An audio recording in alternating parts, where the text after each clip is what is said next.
Okay. When purchasing a laptop, you have one important question to ask before you start: Mac or PC? Harry McCracken, who I will later introduce, addressed the argument of PC versus Mac laptops and said, Windows advocates will start accusing Mac users of being members of Fancy Pants cults, while Mac fans will maintain that Windows users are undiscerning owners of hunks of generic junk. So today I will be accusing Mac users of being a member of a Fancy Pants cult. However, in more objective terms, my claim is that buying a PC over a MacBook will have significant advantages. My two main points are, first, PCs cost significantly less money than Macs. My second main point is that PCs have a much wider selection. So my first point is that PCs cost much less money than Macs. According to Harry McCracken, who writes technology columns for Fox News, Time Magazine, Discover, USA Today, he says, venture into the computer department store like Best Buy, and you'll find scads of computer priced well under $1,000 and a handful for $1,000 or more. The former are almost all Windows-based machines, and many are respectable choices. The latter, however, are nearly all from Apple. On BestBuy.com, over 85% of the 300 PC laptops range from $299 to $1,400. On the other hand, look at the Apple Store and see that MacBooks range from $999, the MacBook Air, and $2,499, the 17-inch MacBook Pro. The cheapest option is the MacBook Air, and that's $999. The cheapest model is 11 inches with only 64 gigabytes of memory. The problem with this is that, as many of you guys realize with your old computers, as the hard drive fills up space, the more information that's on it, the slower it is when you try to access it. So the less hard drive space you have, the slower your computer will get. So some of you may be thinking maybe Macs perform so much better than PCs that you have to pay the premium price to enjoy that performance. However, PC has equal performance for about half the price. When talking about performance, I'm using a few basic specifications that can be found for any laptop. I've chosen 4 specifications that are easy to measure and compare, which are generally acceptable measures of overall performance. The first one is screen size, in inches, as measured from corner to corner. And although this isn't essential to performance necessarily, it helps to make sure we're comparing similar computers. So the next one is processor speed and memory. This is measured in gigahertz, and the more gigahertz it has, the faster the hard drive or the disk drive or the processor works. So the more cycles, the faster it is. The third criteria is the hard drive storage space, which is measured in gigabytes. And the fourth is the resolution of the screen, measured in pixels.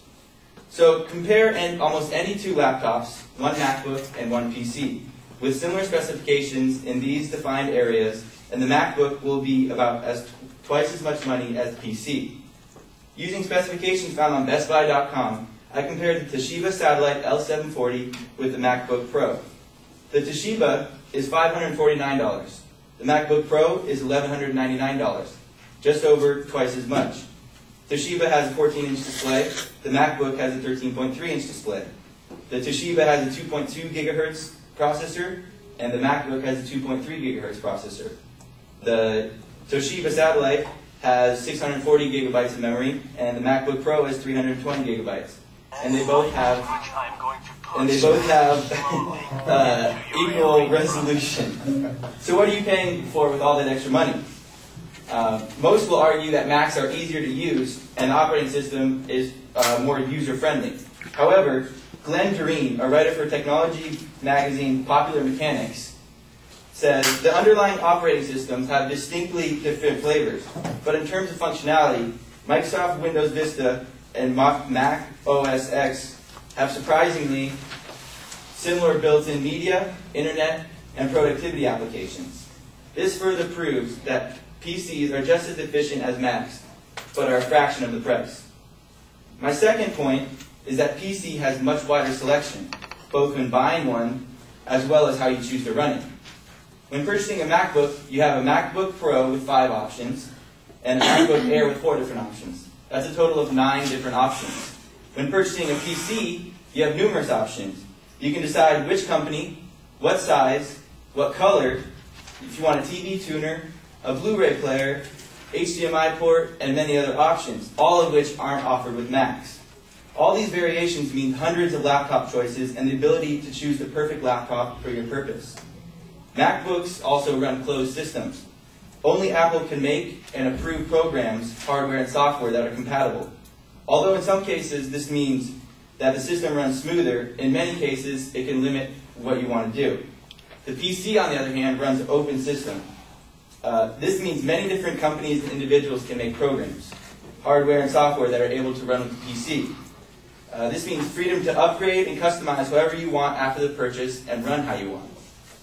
So, in conclusion, my two points were that PCs cost significantly less money than Macs and equal the performance, and that PCs have a much wider selection both when you purchase them and how you want to run them.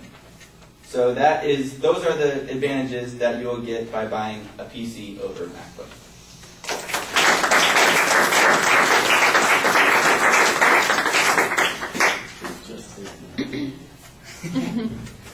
Sorry if I offended.